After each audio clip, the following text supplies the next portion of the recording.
Hola, buenas, ¿qué tal? Esto es Sapotec más y yo soy Roman Alboix. Este programa va a estar dividido en dos partes. Una primera, que es lo que vamos a hacer hoy, en la que os voy a hablar de fetiches, talismanes y amuletos, y vamos a hablar de cosas tan interesantes como la palabra abracadabra. Y en el siguiente programa vamos a ver principalmente los cuadros mágicos y también los signos y los sellos y alguna otra cosa. En fin, esto es lo que vamos a hablar en estas dos entregas, así que poneros cómodos y vamos a por ello.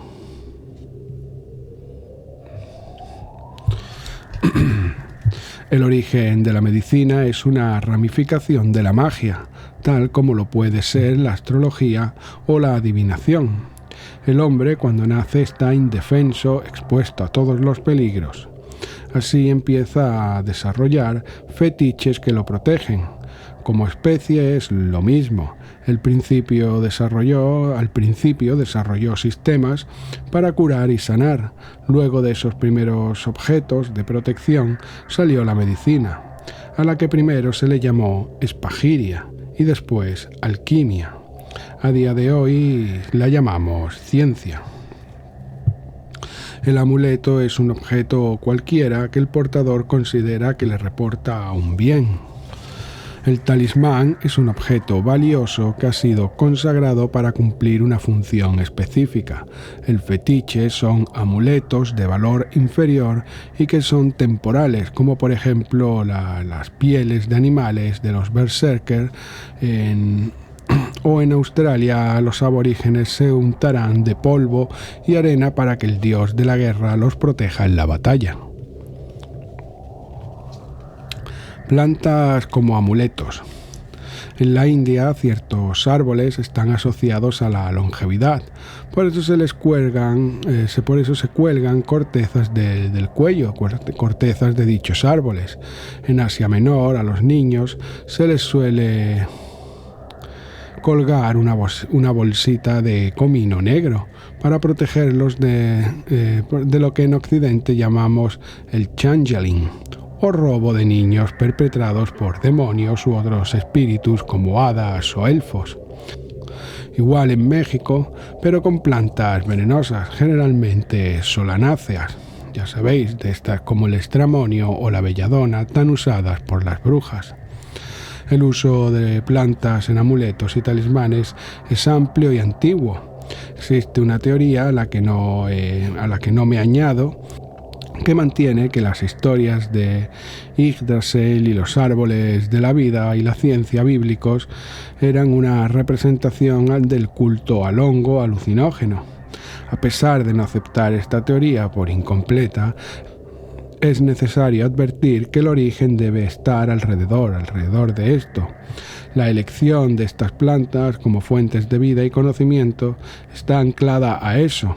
Sin embargo, el mito es más complicado que eso, a lo que los psiconautas lo resumen. Yggdrasil es un tejo, que es un árbol dicho tóxico, salvo la semilla. Es hueco y emite efluvios psicodélicos. Su longevidad es muy vasta. De su madera, los druidas cántabros, gallegos o astures hacían bastones, herramientas, y su veneno era empleado para pociones, y es donde se sentaba el chamán a dejar ir su mente. Se sentaba al pie del árbol, del tejo, y conectar con los elementales de la naturaleza. El tejo es un fetiche o amuleto que llegó a formar parte de varias religiones en la antigüedad, entre ellas las nórdicas y las celtas. El ritual galo para la recogida del muérdago, que era quincenal, se ejecutaba cada sexto día de la fase lunar, comenzando en luna nueva. Usaban una hoz de oro, eso es cierto, como en Asterix y Obelix, y luego se golpeaba con un báculo en forma de serpiente, y las bayas se recogían en finas telas. Luego el druida llevaba a cabo un ritual en el que se sacrificaba a 2 bueyes que debían ser blancos. Incluso los granjeros se pasaban la temporada buscando el macho blanco y se competía porque se escogiese el suyo propio. De hecho, este tipo de prácticas han llegado a influir en la genética de los animales de granja a día de hoy. Otro ritual curioso que se llevaba a cabo en el solsticio de verano era la recogida de flores e hierbas como tomillo, orégano, romero. La recogida debía ser en ayunas y al amanecer. El mediodía se preparaban licores de hierbas, orujos y alcoholes que se solían flamear. Esto lo tenemos, por ejemplo, todavía en Galicia. Sin embargo, los fuegos de San Juan están relacionados a los sacrificios de toros en el interior o de peces en las zonas costeras, como por ejemplo en mi autóctona Benalmádena, donde además es patrón. En las tierras celtas solía hacerse en honor al Lugh, con fuegos y raíces. En el centro y el norte de Europa se celebraba en honor a Heimdall. En Grecia a Poseidón. En Perú y muchos sitios de Hispanoamérica también concurren los fuegos y las danzas en honor al dios Sol.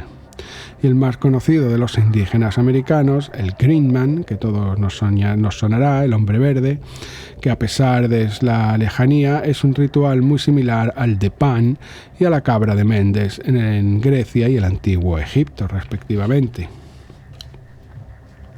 Las piedras como talismanes. Las rocas son probablemente el elemento más antiguo usado en magia. Y después el hueso. No solo los peñascos de la Tierra, sino que los meteoritos eran muy apreciados. La daga de Tutankamón estaba hecha de metal extraterrestre, es decir, de meteorito. Los egipcios también usaban unos cuchillos de sílex que procedían de Etiopía. El sílex era la piedra escogida por los israelitas para llevar a cabo la ceremonia de la circuncisión. El sílex y los meteoritos se han encontrado como objetos mágicos con grabados confinados en arcas rituales a lo largo y ancho de todo el mundo. Las piedras animales o vivas también eran y son muy apreciadas en magia. Son estas las perlas, los corales y algunas madresporas. Madresporas, sí, yo creo que sí. En Anam se trituraban las perlas y se engullían como remedio médico dictado por un chamán. En la Polinesia, el coral es catalizador mágico.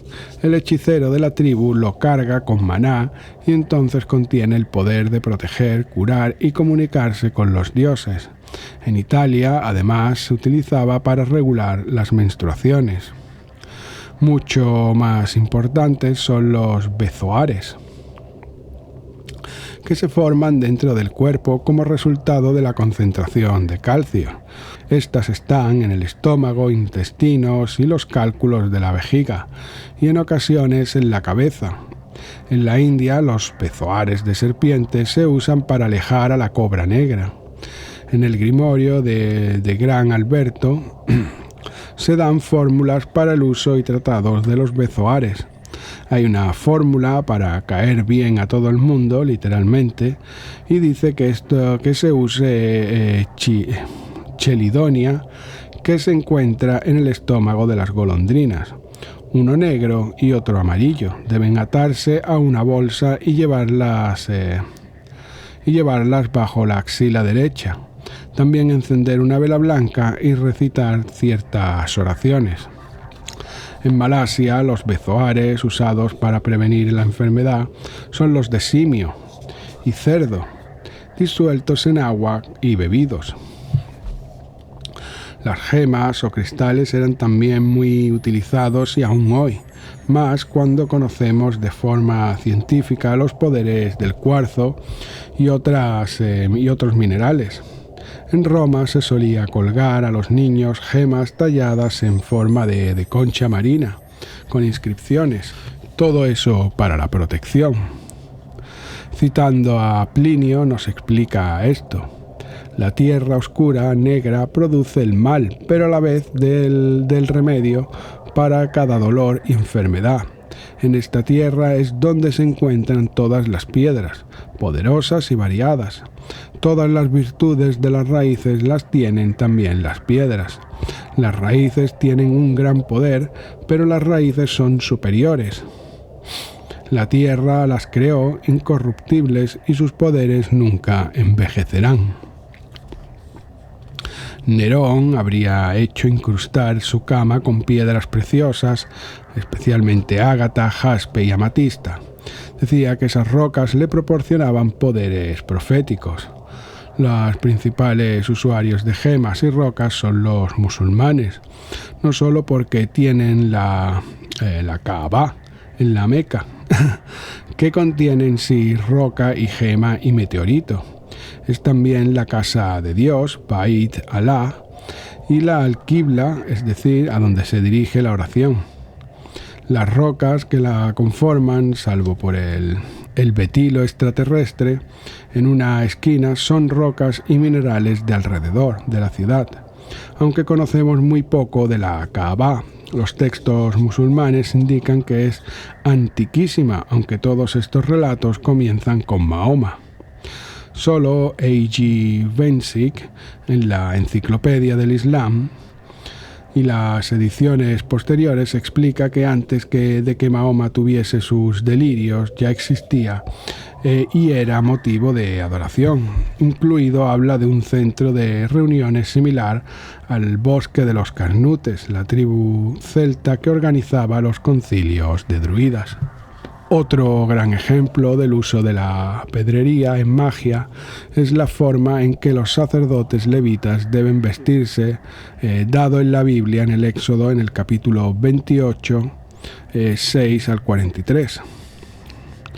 No solo Plinio habló de las rocas, sino que en la Edad Media ya se hacían los lapidarios o libros sobre rocas que se usaban en alquimia. Con la imprenta el volumen se multiplicó y casi todas las casas tenían una Biblia y un lapidario, cosa que también sirvió como prueba para demostrar que alguien era brujo y acabase quemado en una estaca o comprobando el peso de su culo con una soga al cuello. El primer lapidario es el Periaizón, atribuido a Teofrasto, y escrito en el 315 a.C. El famoso Dioscórides también escribió un quinto libro para su obra de plantas sobre gemas. El cristianismo, por supuesto, rechazó la magia de las rocas. Sin embargo, con el tiempo se le acercó un valor médico. En esa época, Isidoro de Sevilla, un arzobispo, dedica en su obra Etimologías un capítulo a las lápides insignores, las piedras importantes. Junto con el Picatrix, Alfonso X, el Sabio, mandó traducir también todo tipo de manuales mágicos para estudiar él mismo y que llegasen a todo aquel que pudiera leer. Hasta el siglo XVII, con la Ilustración, los manuales de piedras eran muy solicitados y eran las piedras de uso común tanto en la nobleza como en el pueblo. Los pentaclos. Los pentaclos son talismanes especiales que están hechos con una intención. Como hemos visto hasta ahora, estos objetos estaban determinados por el material. Es decir, que un talismán de una piedra de rubí solo era útil con los poderes conferidos de la piedra de rubí. Sin embargo, un pentáculo está trabajado. Usa inscripciones, formas concretas, símbolos, etc. Un ejemplo de esto son las filacterias judías, que tienen versículos de la Torá. Se ponen sobre partes del cuerpo con una función perpetuadora de una acción mágico-religiosa. Otro de los pentáculos famosos es el abracadabra. El origen del uso de la palabra es desconocido y se cree que está ligado a la diáspora judía o cuando los judíos fueron apresados por los babilonios. Esto es porque la palabra abracadabra se piensa que viene de abret ad habra, que quiere decir en hebreo envía tu rayo hasta la muerte. Para que tenga poder se debe realizar un ritual de purificación y consagración, como cualquier otro ritual. Posición de la luna, constelaciones, planetas, etc. serán necesarios de conocer. El material suele ser metales blancos, hierro, plata, aluminio, etc. y la forma es arreglada en un triángulo. Se supone que cura y sana y que aleja el mal, protege y ofrece bastantes bienes. Acorde a Aleister Crowley, la palabra abracadabra es una vulgarización del verdadero modo de escribirse, que sería abrahadabra, con una H aspirada, cuyo sonido lo da en hebreo la letra Het. Como ya he explicado en otras ocasiones, el hebreo da nombres a las cosas porque esas cosas tienen la esencia de Jehová específica. Es por eso que es importante el cambio propuesto por el mago británico. Y veremos las diferencias. Abracadabra, al faltarnos información fidedigna de su uso, en principio se pensó que venía del arameo de la expresión yo creo como la palabra, es decir, aludiendo al Dios creando tal como expelía su voluntad en Génesis 1. Hágase la luz, hágase el firmamento, etcétera, etcétera. Que no deja de ser una copia del mito anterior cananita y sumerio y usaba la expresión avara kadavara, yo creo como la palabra. Esta etimología se apoya en que los gnósticos también lo usarían para invocar a Abraxas y que es similar a las primeras 4 letras del alfabeto griego. En Liber Samek, Crowley dice que abrahadabra es la palabra del nuevo Aeón, que es el de Horus. De hecho, la palabra es incluida en la invocación de Horus y es la fórmula mágica de León. Crowley lo cambia en 1904 con el Libro de la Ley, aunque es durante su iniciación como neófito que introduce el cambio porque la H en la aurora dorada está asociada con el aliento y la vida, o con ruaj. Esto tiene sentido en inglés e idiomas que utilizan la H aspirada, pues eso, como el inglés, el griego o el hebreo. El sonido, por ejemplo, de la palabra Hollywood o Gesed en inglés y hebreo respectivamente.